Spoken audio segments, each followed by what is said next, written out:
Join me as you and I and you take a journey to become better writers together and geek out.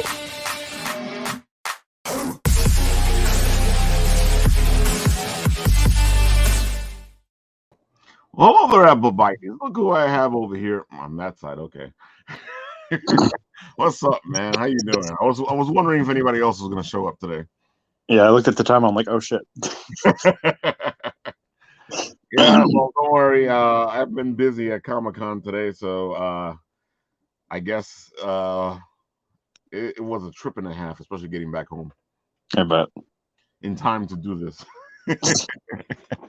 But I had a blast over there in New York Comic-Con. Saw our friends at Source Point Press. Saw Dirk Manning. I saw a lot of people enjoying themselves, and so many con exclusives. So much fun. So many people just having a blast. It was a good experience. Very good. Yeah, I was really confused. Nathan confused the hell out of me. I'm like, who the hell is trying to tell me hi? He must have ran into Dirk Manning. He said he did. Ran into him. He was like, "Oh, he was happy that you had joined the fray, joined us here at Bit and Apple TV."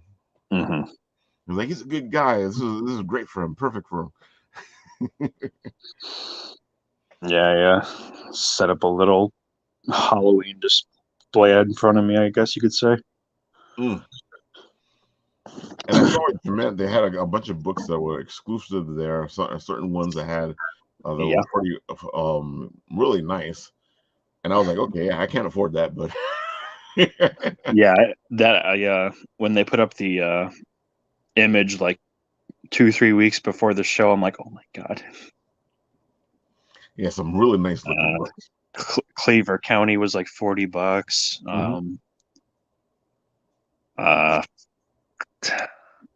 What else was there? I know there was that variant of Winchester Mystery House that they never showed off. Yeah, because it was like secret. There was a book that I was looking at. Which one was it? It had a really nice cover for $40. I know there was the Okratron one with the voice of Vegeta.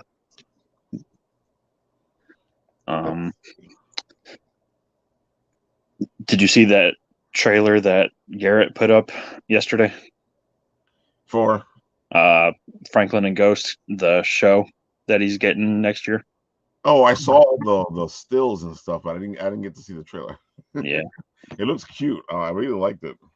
Yeah, Billy Bob Thornton's voicing a character, I think. I saw that, yeah. And then the voice of Goku is going to be the other guy. So that should be interesting. It should be. Let's see. I know Stan was posting some stuff on his Facebook this morning. Here it goes. The one with the little robot. We Eat Gods. There you go. Yeah, We Eat Gods was another one. Oh, that's the one that I was telling you. It had this beautiful cover. $40. I was tempted because you're like, oh, we only have 100 of them. And I'm like, I can't afford that. I have the ash can in the other room that I won from a giveaway. It was a medal. Oh man, dude, a lot of these Kickstarters and stuff are like, I feel bad sometimes. I've been having to go down to the bare minimum pledge of either there's a PDF or getting the smaller version of the book. I can never do the PDF version because I love physical too much. I love physical too much, but sometimes when you're trying to support somebody, I can do the PDF. Yeah, or at least put $1 in. Like back when some of the guys were doing the Pocus Hocus Kickstarter. Oh yeah, I was like, oh man, I really want this foil trade paperback. It looks really good. Yeah, and like a few days before it ended. A few days before it ended, I had to cancel. I'm like, damn it. Oh man. Well, at least you knew that you weren't going to be able to do it, because sometimes, we go, we can do this. We can do Yeah, there's been a few times where I've had to cancel Kickstarters, and I'm just like, man, this sucks. What I like to do the most is like, I'll just share the hell out of it, because, I figure, well, I want to do something. So let me just share as much as I can. That way, at least somebody who out there might be able to get it when I can't get it. Yeah. And sharing is important. A lot of people don't understand how important sharing is, especially to a Kickstarter. Yeah, I know another one of the Source Point guys has his own booth there this year too. Dan Doe something. I don't want to mess up his name. Well, Stan of We Are the Rejected, he's there too as well. And I was in Artist Alley, and I think I saw 2 or 3 of the guys from Source Point. But it's so weird because I was at the Source Point booth, and it's different this time. Yeah, they got that really big setup there. Yeah, it's beautiful. But I'm so used to just being able to buy whatever one of their books that I want. And now it's just the setup with the certain books. And I'm like, oh, I kind of missed all the books. Yeah, because I know Garrett's got that big thing going on, and that's why they have that big setup there this year. Oh, and they also there's like this whole little mini game type of thing on one side of it. Yeah, that's for his plushie line thing. Yeah, exactly. The kaiju cuddly, the cuddly kaiju. And they look really cute. Yeah, I was starting to help fund that one too. I was gonna get one of the plushies with the book, and it had to end up backing out of that one as well. I was talking to Dirk when I was at that convention last month, and I'm like, man, I really feel fucking awful, like having to back out. He's like, this and this, and I'm like, yeah. It just is what it is. Yeah. Like I was going to go for that Centennial edition of Winchester Mystery House, and I backed out of that one. And he's like, well, don't you have the book already? I'm like, yeah, but he's like, don't worry about it. I'm like, I know, but still. Yeah, you really support. You share. You buy. So sometimes you can make it, sometimes you can't. Yep. As long as you don't hurt the Kickstarter, it doesn't matter. Yeah, Nate. In the chat, Nathan's like, wasn't there something you wanted from Dirk? I'm like, trust me, man, I have everything of his. Yeah, when I was there, I was like, oh, I got that. Like I probably should take my mystery tomorrow for him to sign it. Yeah. But I don't know if I want to carry it in my book bag and mess up. I have all of his books signed. Except, no, I got them all signed. My favorite book he signed is the one that's always in my book bag, and it's right or wrong. Yeah, that's over there too. Yeah, that's constantly in my book bag, and it was funny because I gave it to him. He goes, "Dude, you've been reading this, haven't you?" I'm like, I've read it a bunch of times. As I work on my own comic, I need to like reread things and see where I'm going with everything and see how the story's forming together.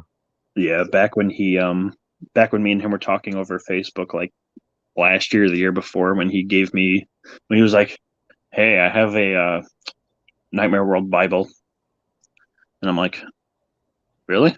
I'm like, even though I just bought I had like a month before he told me about the Bible, he sold me one of the trade paperbacks, and he's like, "I have a Bible," and I'm like,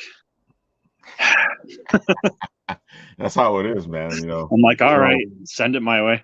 That's the whole comic collecting business, and I spent so much money when I was younger, especially when I was like collecting everything, and then one day I realized, I'm not even reading comics anymore, but I was still collecting. But life is life. Also, Mystic Despair here saying hello, Mystic Despair. Yep, that is my woman. Ha! I like the name. Yeah. Speaking of Kickstarters and all this stuff, let's bring in Adam. You're muted, by the way. I am muted. 3 years into a pandemic, and I still haven't gotten stuff figured out. Don't worry about it. I should know better. I run a show over here, and there's times where I don't know what the hell I'm doing. Muted, unmute. That's what you should do. Just have a completely muted show one time. And I think it'll be really interesting. You know, is how are we going to communicate? Do we do Just signs? hold up picture cards like the old black and white cartoons. yeah, exactly it. Bang, pow, boom. So Adam, let's start you off right. Tell everybody what this Kickstarter is. You know, because I think you want them to know exactly what they're getting themselves into when they support you. So the Kickstarter I have live now is called Macabre Mel, Wicked Salvation, and it is part of what I call the Riotverse. Is my own little superhero indie universe that I'm getting up off the ground. And this character is a sorceress, and she first appeared in Shit Show Volume 1, which is my first ever published work from Scout Comics. And as I was writing that, and as we were developing, you know, Shit Show Volume 1, I always kept coming back to this character. I'm like, man, I really love writing this character. So in between the days I was pulling my hair out trying to write Shit Show Volume 1, I would scribble down notes and ideas on how I wanted to approach a spinoff or a solo story featuring a Mel. And Wicked Salvation was one of those ideas, and we finally got together with the artist that I wanted. I was waiting for. I was waiting to do something with Rollins. We've done a few things. We've done short stories. He did one of the short stories. We just did Moonspawn earlier this year, and I really wanted to do something larger with him, more extended. And Wicked Salvation came along, and he was on board with it. And when he was on board with it, I got on board with it. So that's the surface level. The story is there are some spoilers involved, but it picks up immediately from Shit Show, as I said, and follows her on a journey to hell as she battles the devil for the right for her soul, I guess. There's a bunch of demons, bunch of butchering, bunch of swords, bunch of magic, bunch of all sorts of superhero goodies in it. And it's a 56 pages too. We're going super mega size. It's book, it's we're doing a graphic novella with it. Some cool chapter break ideas and things like that. But we're pulling out all the stops for it, and we can't wait to bring it to life. So you're really getting your money's worth when you're supporting this, because you know it's actually a nice, healthy book. It's big, man. I mean, judging by some of the comics you buy every Wednesday, you know, it could be upwards of a triple-sized comic, you know, nowadays. So yeah, that's what we're battling with. We're like, man, should have we broken this up into all this stuff? But we also wanted to at the same time do something more unique and different from the other probably 5,672 comic Kickstarters currently live at the moment. Exactly. So we said, let's just tell the story. It's while it is part of a universe, it's very much a one shot. You can pick this up and read it as is, and it has its own little mythos starting to unfold, or you can read the other stuff with it too, and it'll help kind of flesh out that story and world even further. This stuff looks amazing. I like your story idea. Any travel into hell is always great for me. You know, I'm a huge fan of Dante's Inferno. Yes. Yeah. That is a primary influence, of course. We directly reference it throughout with the different circles and such. But yeah, man, it was such a blast to write, and so me and some collaborators every October we want to do kind of a black and white homage to, you know, pre-code horror and some pulp type comic stuff, and that starts here. So we're keeping it black and white, and Roland's artwork is perfect for the black and white. It's super moody. atmospheric. It's cringy. It's dirty. It's perfect for the story at hand. I love it because that's exactly how I was introduced to the Ninja Turtles. Was that dark, edgy, noir, Yes. comic feeling. I saw, that's what I saw first before we got turned into Saturday morning cartoon. Right. Right. So I know what you're saying. Sometimes a good black and white book can really bring in the edge, the gritty, the dirty. Absolutely. In a perfect world, we'd be able to print this on newsprint too, but nobody wants to print on newsprint anymore. So who knows? Maybe someday we'll get there. But yeah, man, we're keeping it black and white. Of course, we have color covers. We have 4 soft cover ones so far. Rollins did cover A. The one you have up now is Matteo Monaco. Did a beautiful cover. And then this is amazing. Yeah. Juan Angel did 2 of them. I work with Juan on every single Kickstarter I do. Wow. And he did covers C and D. That's a character named Megmaro. Totally badass. He looks badass. Why not? So Juan does this really cool portrait thing. I think he's probably done almost 24 pieces for all my projects so far. That is nice. And that I see what you mean. Okay. And that is he's a good guy, he's a bad guy. He kind of plays both sides a little bit. Is he a trickster? Because tricksters like to play both sides. Yeah, a little bit. There's some Loki in him. There's some wise Gandalf in him. There's some he's hard to read. It's funny because I like to write trickster characters. It just I for some reason I write them all really easily, and I always love the ambiguity. You know what I'm trying to say? Yes. Sometimes I get stuck on words, but I like the fact that you never know which side he's on, what they're up to. And most of the times they're actually moving in the good direction, but you just never know what they're trying to do. No, absolutely. They're the best characters to write because you don't have to really stick with, one thing about them. Exactly. You could write them however the hell you want and tie it up together at the end if need be. These covers are beautiful. They're just like, wow. Thanks, man. So we have the 4 soft covers, and then Rollins is also doing an alternate one for the hardcover version as well. This is nice. Look at that. Yeah, it is. Wow. Yeah, this tells a whole story in one cover. Yes, sir. So there is Mel, and there's Lucifer looming in the background. That's the other thing. We didn't want. I mean, Lucifer has been told since the dawn of time, right? Exactly. How are we going to set the devil apart from something else? He's in this story. He's comparable to like a Negan or something of that nature. Okay. Sarcastic. But at the same, I mean, Lucifer, he's an angel, Yeah. Lucifer's technically an angel that fell from heaven. So he's not quite a demon, I mean, he's a lot of people forget that, and I feel like I do like the books that actually bring that into account, because everybody wants to think, oh, he's evil. I'm like, yeah, but he was good at some point.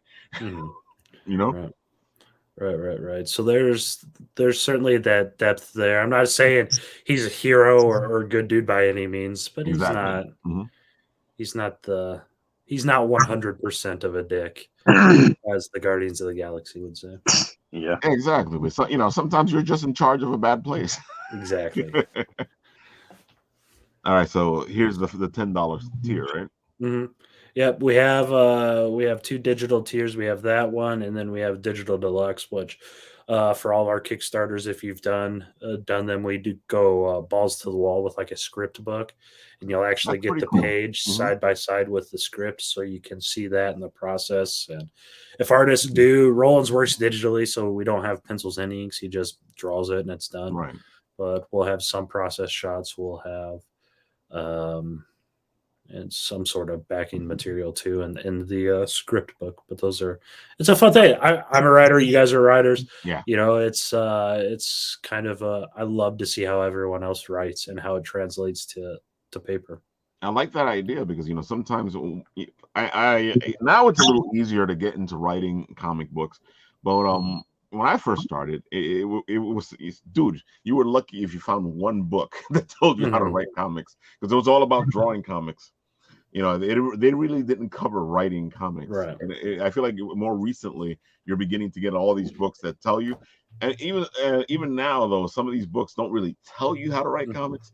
They just like, well, you write comics. No, exactly it.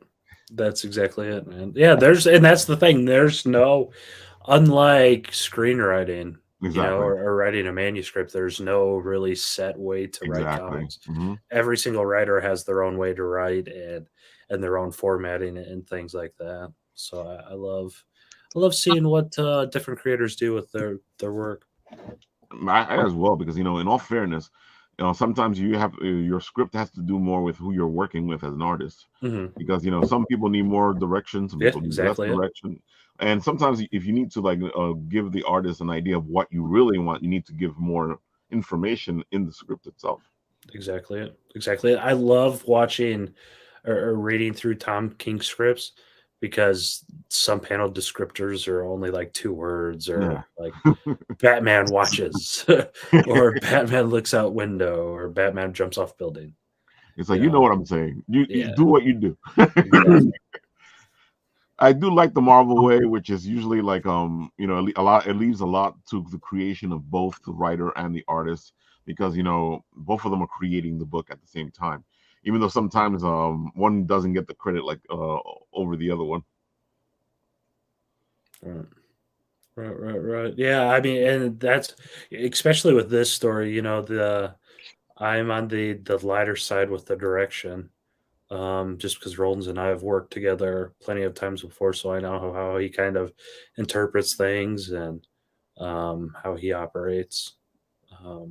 And I trust him fully. Some of the stuff he'll add panels, or he'll add action and things I didn't even think to script, and it's just an incredible addition to the book. I gotta admit, that's pretty good price for a hardcover. That's something we struggled with so damn much with the pricing for all of this. We kept looking at Kickstarter prices, and I mean, you go buy a big $2 every Wednesday, and they're $4.99 now. I think $5. They're like, well, we can't meet $5, that's for sure. So you look at Kickstarter campaigns, and we kept seeing $10 ones for like 20 pagers, and $10 or $12 for 20 pagers. And recently, I mean, we kept keeping track, and originally we're like, should we do this for like 15? But then we saw, like, within a couple of weeks launching the campaign, we saw several campaigns doing like 24-page books for 15 and $20. So we're like, well, we're doing 56 pages. We have to keep this affordable. Yeah. But if people are also funding at the same time while doing a 24-page book for $20, why can't we meet that as well? And for the hardcover, that's we found was very, very fair. Oh, this is more than fair, because usually the hardcovers are 50, 55, 60, 65. I've seen them as high as 75, and I'm like, oh, I can't do 75. Right. I've seen 90. Yeah.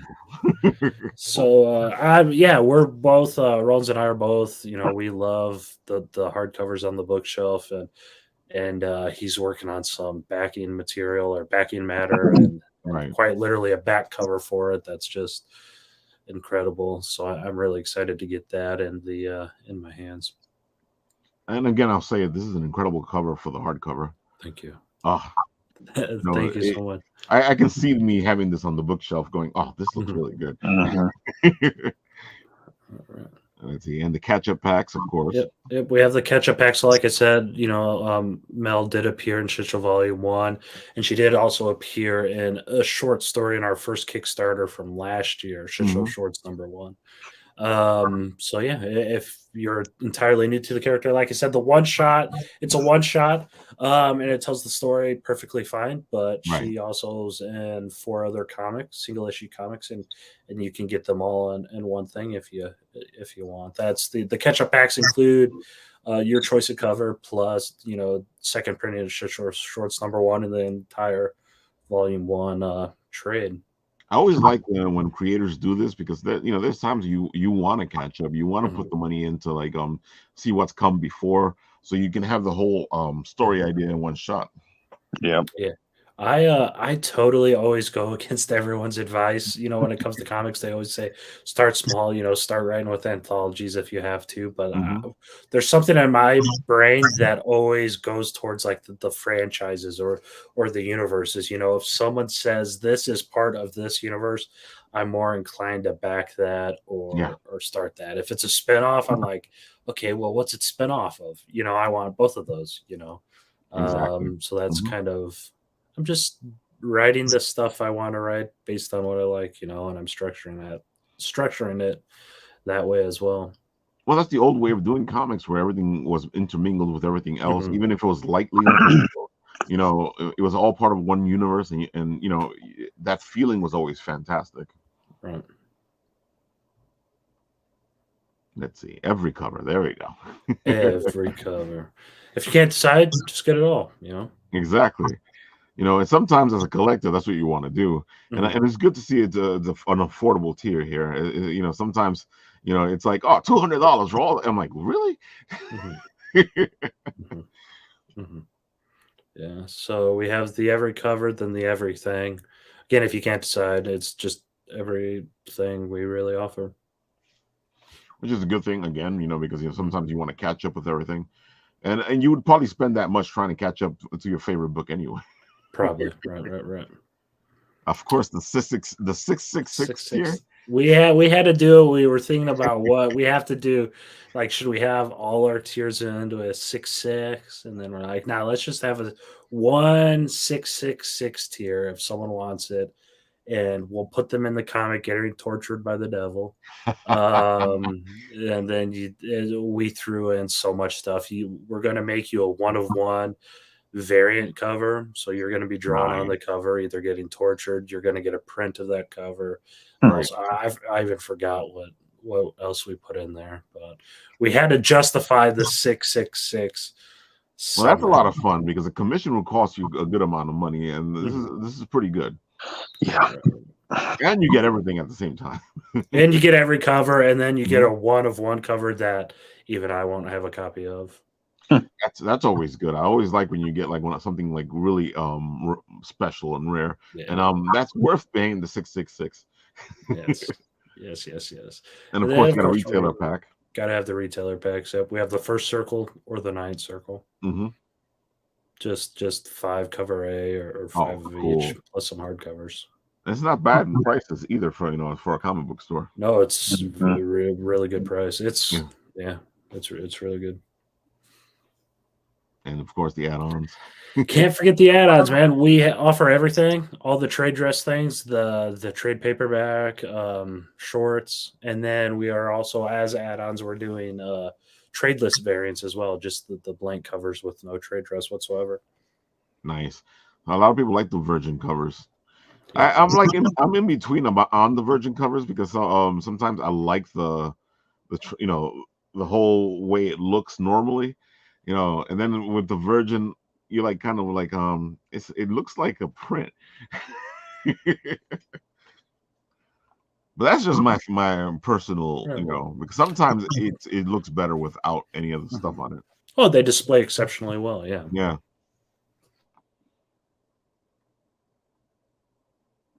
Ooh. And we're trying to bring Pogs back. If you guys remember, that's what I was like, dude, Pogs. Yeah, we're trying to bring Pogs back, man. It's we have 2 waves. Well, we have the 1 wave. Oh, they're actually right here. I have a set on my desk that I play with sometimes. All right, cool. I'll pull you up. Hold on. Yeah, there you go. We have. Oh, you can't see. But yeah, we have the first wave that you can buy as an add-on, or we have a second wave coming too that's currently being printed. But we have 2 waves of Pogs you can get as add-ons. Hopefully, we'll bring them back. Maybe. It's so funny though, because I remember all the Pogs and how big they were in the 90s, and I'm like, I'm actually surprised they vanished because it was such a fun thing to play with. And it was a great collectible. Great collectible. Super simple. I have a few of them myself. Hell yeah. Oh, and they have some good art on them too. Thank you, thank you. Those aren't final. We are still working on some things, especially Rendezvous and Mother Justice down there. Okay. But that's just the placeholder art for now. But you're getting 6 pogs with wave 2 and 4 with wave 1. So that's The placeholder art looks great. thank you. It's a collection, man, right there. 10 pogs between 2 waves. That's it's almost enough to play a game. Yeah. Well, you got a pretty good Kickstarter going on here. Thanks, man. I feel like people should take a chance, take a look, support. Again, it's always great to support these independent projects because it moves the whole industry forward. It gives people other things to look at, and it bugs me out because people are always so upset with Marvel and DC, yet they won't support these independents. Right. Like Marvel this and DC this. I'm like, dude, just get this book over here. It's great. It's exactly what you were looking for. That's why I always say independents are more fun. Exactly. No doubt about it. It's all I collect is independents. That's pretty much what I've turned into is buying independent books. It's very rare that I'll pick up a Marvel or DC book anymore. The only Not Marvel that I don't like Marvel or DC, it's just that I'm kind of lost when it comes to all of it. and how they'll go overboard on just one issue with how many covers they get. Yeah. Like the Spider-Man what was it? Shoot. I have an homage cover of it. Hold on. It makes sense with like special issues like the Dolphins issue or the 900th issue, but when they're doing it for every issue, you start going, dude.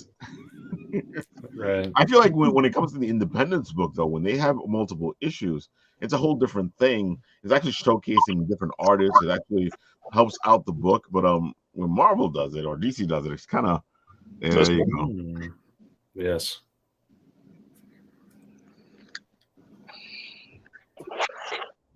And again, I'm not saying that Marvel and DC are bad. I'm just saying that they're going in a weird direction with everything.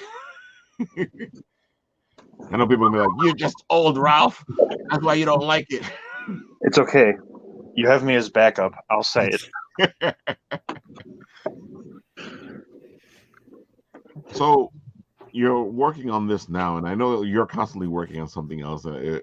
What's the future for you after this? What's the future for me? I don't know, man. I can't tell the future. Do you know what's gonna go on with me? I have a lot. I have so much in the work. Next year is going to be absolutely nuts. I think I'll probably have 10 issues out. So, well, that helps with conventions at least.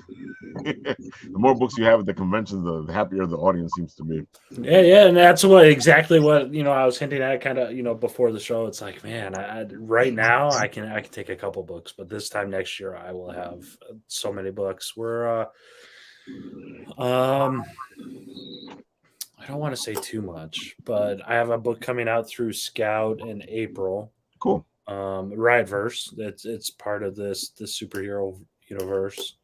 And then 2 Kickstarters we have planned and a self-published book.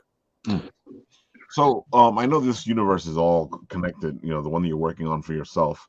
Are you going to open it up to other people coming in, or is it just you working on everything? One of the Kickstarters next year where I'm already actually working with some other writers on doing some things. We're going to format it as like the pulpy type magazines and stuff.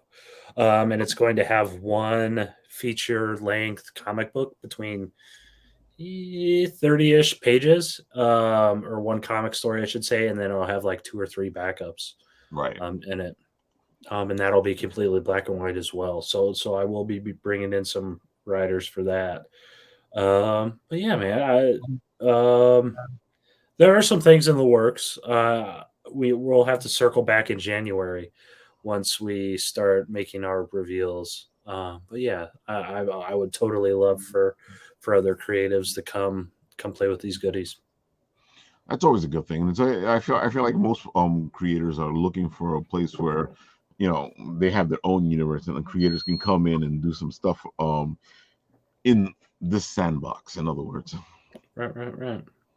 Yeah, I'm trying to I just want to write the characters I like writing, man. And if someone thinks that they have a really good idea that ties into that and stuff, and they want to do it, hell yeah, I'm all for them coming to bring their Tonka truck in the sandbox or whatever you want to call it. Well, it's funny because one of the things I say when I'm doing the written and the writing shows is that sometimes playing in somebody else's sandbox helps you as a writer, as a creator, because it allows you to test the boundaries of that sandbox, and then if you can write in those boundaries, you pretty much can start writing whatever you want. Oh, totally, no doubt. That's why I like talking D&D, because that's what taught me. That's exactly what you do in D&D. You start off, you create your character, so you're playing in the sandbox for somebody else. Then as a DM, you start to help the universe form, so you're still playing in that sandbox. Then you start making your homebrew game, and you're trying to like stretch the boundaries of the system. And I feel like when it comes to writing, if you are doing D&D or any of the role-playing games, it kind of helps you see how writing moves forward, in other words.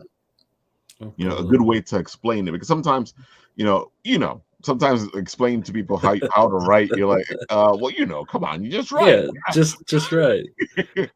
And it's true, that's what you do, you just write. But it's so people look at you like you have 3 heads, and you're like, okay, look, let's bring this back a little bit. Yeah, you explained it perfectly, man. That's like the only piece of advice you can give someone, Exactly. and it simultaneously makes all the sense and makes no sense. And it's funny because one of the reasons I started the Written Rich show was because I finished reading all my writing books, and I was sitting there going, there's a step missing. and that's that step where you move forward and you start doing your thing, but it's hard to explain how you do that. And when you use the simplified version of it, is just right, people go, but how do I just all right? And that's the thing. You ask 10 writers and you'll probably get 10 different processes. I have 5 different notebooks because I can't keep contained to one notebook. Yeah. So I'll write, the ideas for it over here, then over here, then over here. Then eventually I'll have to consolidate it, and then I'll like write a treatment or an outline, and then I'll write like a page breakdown. But then I'll be like, I don't like this, so let's start back at square one, and then start all that over. And that's the thing, man. Once you get the first draft out, that's why it's a first draft. Get that down and out, and chances are it's going to be horrible, awful. Exactly. But you got to get it out, man, and it'll serve as a somewhat decent enough foundation. It's funny that you say that, because it's the other piece of advice when people ask me, okay, so I want to do my own podcast or I want to do my own show. How do I do that? I'm like, well, you got to do the first episode. And they go, what do you mean? You just do the first episode? And they're like, okay. And I'm like, well, see, if you do the first episode, then you know what you want to do, what you can do, what you don't do, what works, what doesn't work. But until you do that first episode, exactly, you're not going to know anything. But I want the first episode to be perfect. The first episode is never going to be perfect. Right. And that's the thing. I probably change my process with each passing issue. Exactly, not even each title, but with each issue. I'm like, well, I could skip this part this time, or I can just do this, and that's life, You got to take the step forward and refine your craft. Yeah, because that's all it is. It's just right. You keep writing, and then sometimes I'll be like, okay, look, dude, so sit down, write yourself a list. So you're already writing. From that list, you can move forward to something else. And I'm like, that's the simplest way to explain. Right. The whole thing is to get yourself moving, to get yourself going, because once you, again, same thing with the first episode. Once you see what you're doing, you can see where you're going. Right. That's like something Confucius would say. Exactly. and it's funny because then people look at you like you're trying to hide the writing secrets. You don't want to tell us. I'm like, oh, I think I have to help you. Mhm. And you're completely true. Is that each writer has their own process, and that's what's missing from a lot of the books. Is that I'm gonna write my way, you're gonna write your way. Sometimes you can write somebody else's way, but sooner or later you're gonna break from that mold to do something else. Right. Right. And And that's why finding that's why it's called inspiration. You exactly. you get inspired and you take something and you make it your own. And completely, I love always like talking the writer's process because every writer is different, and you learn something from each writer because each writer tackles their writing in a whole different way. Right. Like I know from my personal growth that doing all the role playing actually helped me out, so Mhm. that's a part of me. The fact that when I was younger I started reading detective novels, that formulated my writing style. Everything you read, everything you do formulates what you're going to do. Some people say, "Well, you're just copying," but that's not what it is. It's not that you're copying; it's that you're looking for your voice. And sometimes the hardest journey in writing is to find your own voice. You're just dropping bombs, man. You're just dropping bombs. And it's completely true because there is not a single original idea on the face of the planet. No, There's not. There's no original ideas. Everything's derivative of something else, and it put your own stamp on it. exactly, Genre. Every single genre has been done to death. exactly. Everyone gives superheroes a bad rep because that's what Marvel and DC built themselves upon.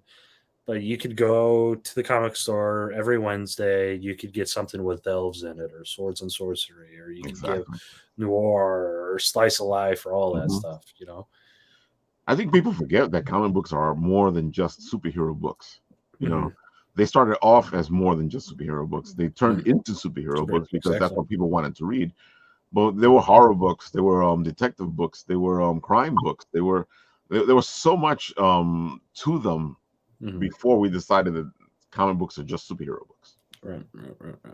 And and that's the thing with shit show. The publisher I pitched it to said that they didn't take superhero books, and then they eventually signed shit show for whatever reason. I don't know, but just put your own stamp and fresh take on something, and the thing is, man, I think every single person on on the face of the planet has a story to tell. Every single person has one story to tell. I And then agree. I also believe that each one of those stories has an audience somewhere. You just got to find it.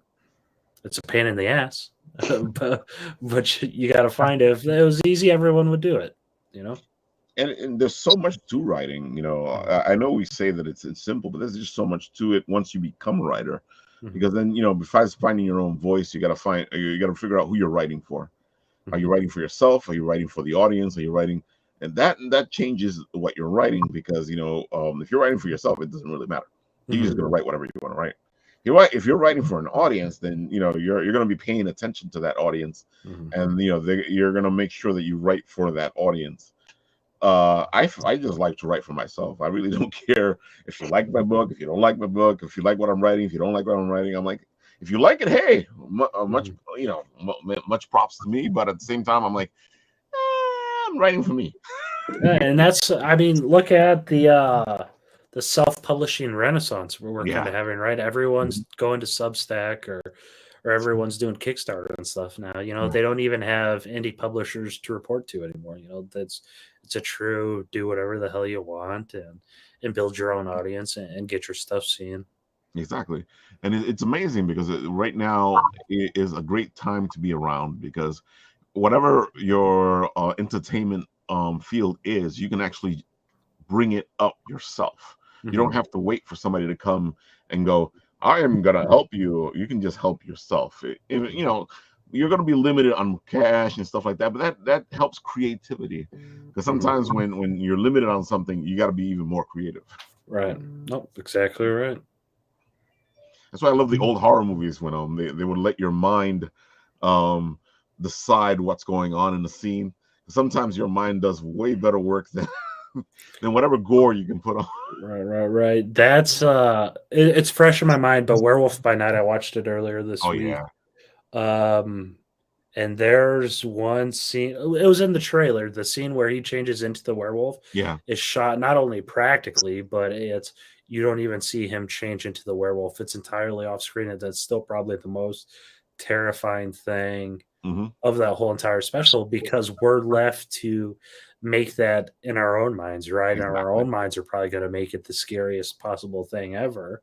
That's why movies are scary. I always think of Insidious, right? Insidious is deathly terrifying for the vast majority of the movie, because you don't see the things, or you just see glimpses of it, or like there's that jump scare where the Darth Maul guy just peers over her shoulder or whatever. Exactly. But at the end, you see the Darth Maul guy like throw punches and stuff, and it's not scary anymore because you see him right in front of your face, and that's just not terrifying anymore. Because it's so funny, because I understand some people want to see everything. I get it, but at the same time, I feel like it kind of ruins it, because now you're seeing everything. In other words, you're seeing the puppet master pull the strings, and it kind of messes up puppets for you.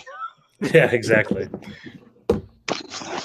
And I love horror. Horror is a great genre, and I like how many different writers do it in many different ways. It's a super powerful genre to dabble in, because I think it's probably fear is probably our strongest emotion. Yeah. Most of our decisions are based on fear, if you're scared to do this or scared to do that, or something of that nature, so it's a really powerful thing, as composed to, everyone loves to laugh, but who's making serious life decisions based on whether or not it's funny. You're certainly not buying a house because of the ugly green wall that makes you laugh or something, right? You're avoiding that house because the mortgage scares the piss out of you, because it's $5,000 a month or something, So let me ask you this, we're talking about the writer's process and everything. What inspired you to move in the direction you're moving in the genre you are moving in? Because my whole issue has been this whole time that sometimes I can't stay in a certain genre, even though I do have supernatural aspects that leak into everything I do. It'll come off as different things, whether it's superhero, horror, drama, So how did you end up where you are now with the direction you're going? I just kind of so I have attention issues, and I just kind of write what phase I'm in now. The past year, it's been strictly pretty much darker horror type stuff. I love cosmic space opera type stuff as well. That's where the Keepers of the Cosmos came into play, which is my next Scout title. But yeah, I don't know, man. It's just, like I said, horror is really attractive to me, and cosmic stuff, because cosmic space stories and sci-fi is so damn awesome, because there's no rules, right? If you're writing slice of life, or like a period piece, or a Western or something, there's rules of kind of reality you have to abide by, or if you're writing something based on mythology, you have the pantheon to worry about, and previous stories to worry about. Whereas sci-fi, you can make the aliens do whatever the hell you want the aliens to do. Exactly. I completely agree with you. It's just a way that you're gonna get yourself creative. Sci-fi is an amazing genre to work in, and again, because you're pretty much making the rules to your world. The only thing you have to worry about is that you stay in the constraints of your own rules. Unless you're in some other dimension where the rules don't matter, and then you could just be like, multiverse. Oh man, I feel like that's what a lot of writers go into the multiverse, because it makes life so much easier. You don't have to stay in a certain place, and almost anything can happen. It does. And that's my problem I'm in now, because I'm building a superhero universe, but if you've anyone who's read Shit Show Volume 1 realizes is that I kill off all superheroes Yeah. in Volume 1. So I'm like, oh well, we have to get creative. But we figured out, how to do it. And that's the thing, man. I think I write best when I kind of write myself into a corner, and you gotta get out of it somehow. You got to get I've creative. I've already been this far, or Exactly. gotten this far, so I can't give up now. But again, it gives you it lets you stretch your legs, get Mhm. creative, figure out. Okay, I have a problem. How do I get around this problem? Right. And one of the best ways to write is to give yourself a problem and trying to figure out how to get out of that problem. Right. And that's the thing, man. As you are getting out of your problem, oftentimes the characters will too. Exactly. Perfection. That's why like a lot of people go, I'm just writing this. And I'm like, well, are you going to give him some kind of obstacle? Because, Mhm. It's nice for an issue or two if they're just being superheroes or they're just being whatever they are. But where are they going to go from there? Especially if you're writing a series. Mhm. Exactly. So much writing. So much writing. It's just an amazing job. It's an amazing creative process that I think that's why I just love talking, writing, or just like helping people to see, because I say it all the time, anybody can write. Mhm. The question is, can you dedicate yourself to the writing? Because that's when it changes a little bit. Now you're becoming something else. Mhm. But if you really want to write, all you got to do is write, and we go back to it again. Right.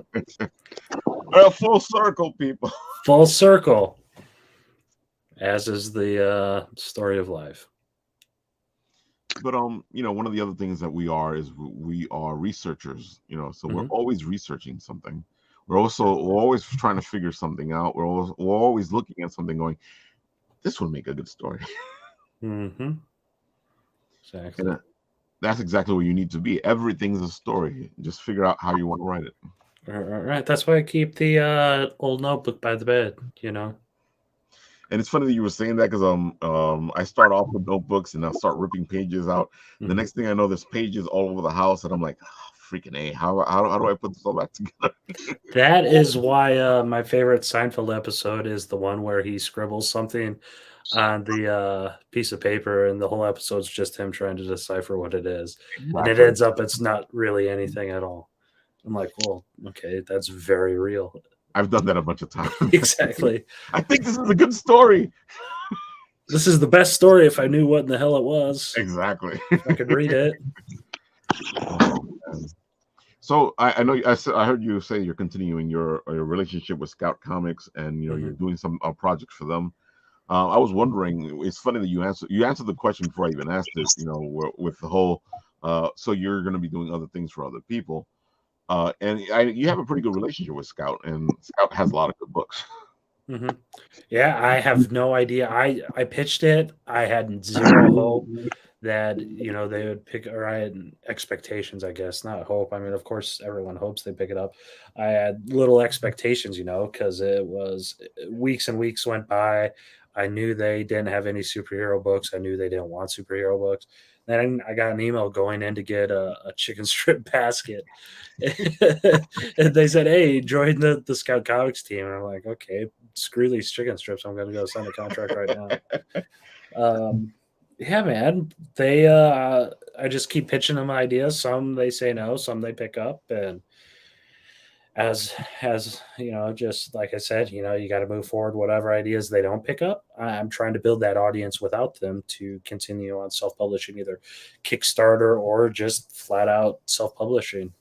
Just saving the pennies, saving the dollars, or doing like a pre-order system or something. And saying, hey, if you got to print 50 issues at a time, you got to print 50 issues at the time and get your story in the world. If you have to do digital only, I'm going to do digital only. Yeah, you have so many choices now. Like we were saying earlier, it's you can do a web comic, you can do self-publish, you can do. There's so many ways to go. So let's say somebody wants to go the traditional route and like get with a company like Scout. What would the advice be for them to like to give to these companies so they can be taken seriously?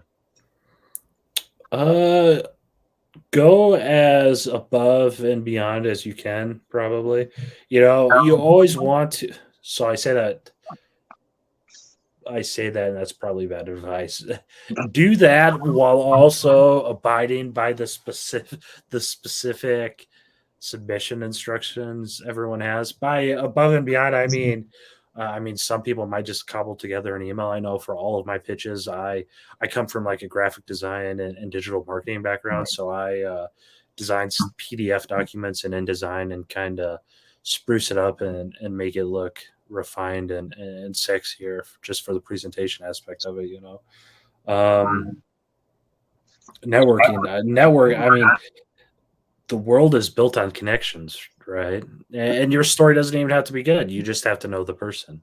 Exactly. Cons are great, but you don't even need to go to cons in this day and age if you don't want to. You have social media in your pocket. You got to build that audience. You got to network with some publishers, rub elbows with some people, and that just starts off with a conversation. Follow them, talk with them, like their stuff, retweet their stuff. Mm-hmm. Don't try to pitch them right out of the gate. Don't try to sell them your stuff right out of the gate. But yeah, just do what you can. And I almost said it again. Just right. Just get your stuff in. Exactly. The biggest thing is just make sure you send them what they want. If they want just pages, just send them pages. You don't even have to put together a packet. Some people want like a log line. Most people will want like a log line and an outline and an issue breakdown and information like that. And that's when you can get a packet together and things of that nature. But I mean, that's the thing. You have to be the biggest advocate for your stuff, because if you aren't, then who is? Exactly. You need to know how to sell yourself. Mm-hmm. It's always important. All right, so I see we're coming on the top of the hour. So, tell people where they can find you. All the good stuff on getting to Adam Brandhardt.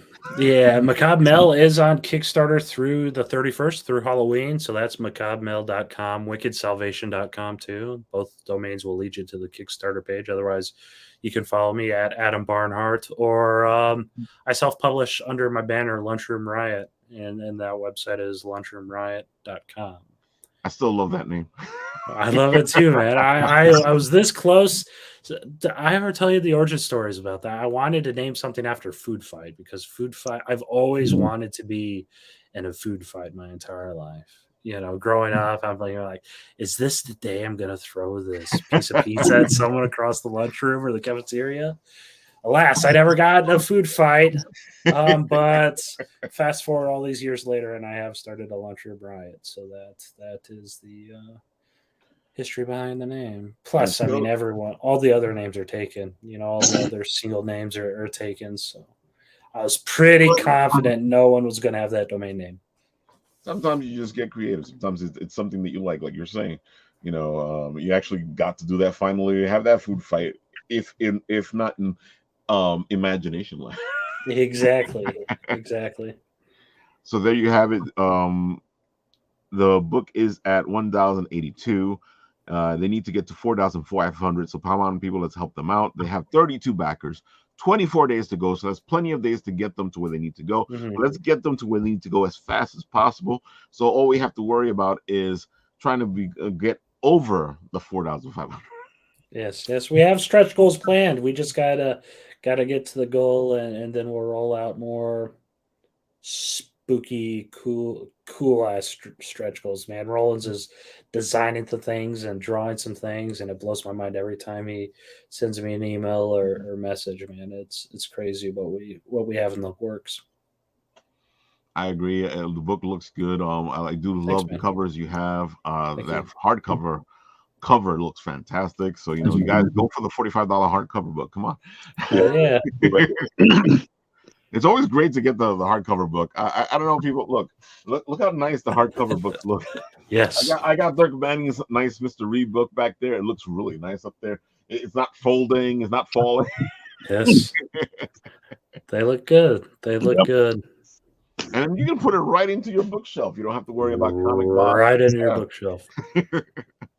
Hell yeah. But again, I want to stress to you guys that if you can't afford it, you can put $1 in. You know, if you want to help out a creator, just put $1 into the whole thing. You can always donate whatever you want to donate. You don't have to buy the book.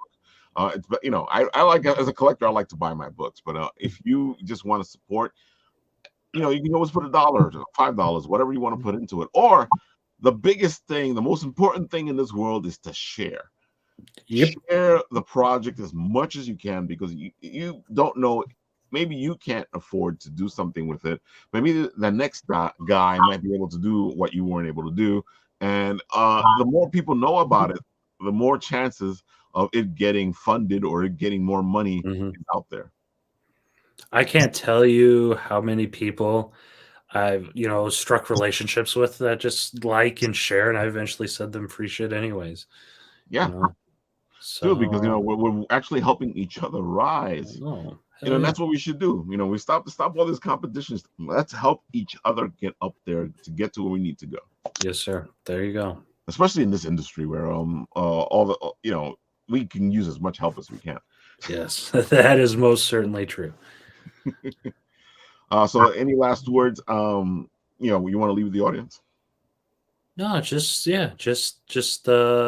like and follow at Adam Brandhardt right down here. Follow me on Twitter, Instagram, lunchroomride.com. That's where all my stuff is. That's where Wicked Salvation will be after the campaign's over. So follow along, and we're only getting started. Of course, as always, we'll keep sharing it until Thank you. it finishes. Thank you so much. Yeah. Hagar, anything you want to say? Well, since he's not here, follow Floofschmallow. Yes, follow Floofschmallow. She has fantastic art. Shen is one of our Apple teens. She's a great artist. Her work is beautiful. You want to go onto Instagram and follow Floofschmallow and see how beautiful her art is.